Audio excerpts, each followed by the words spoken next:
নাহিদ, তুই তো এবার স্কুল থেকে পিকনিকে যাচ্ছে না, খুব খারাপ লাগছে রে। সমস্যা নাই, পরের বার যাবো। চাষের চাকরি হোক তারপর। তুই যে ব্যাংকে টাকা জমাচ্ছিলি, এখন যাবি না কেন?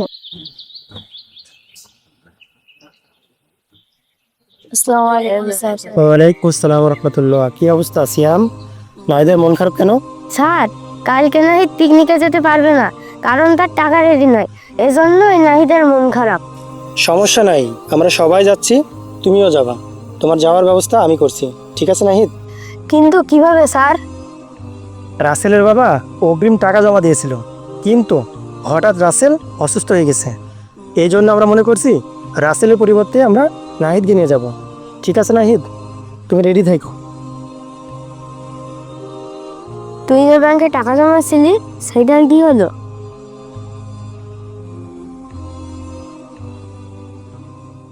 আসলে হুজুর, আমি গত 3 মাস থেকে বেকার। এই মুহূর্তে মসজিদে সাহায্য করার মতো আমার সামর্থ্য নাই।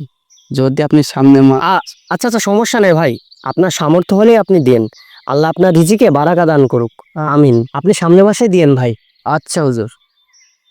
হুজুর দাঁড়ান, কি হলো বাবা? আপনারা 2 মিনিট দাঁড়ান, আমি এখনই আসছি। আচ্ছা ঠিক আছে।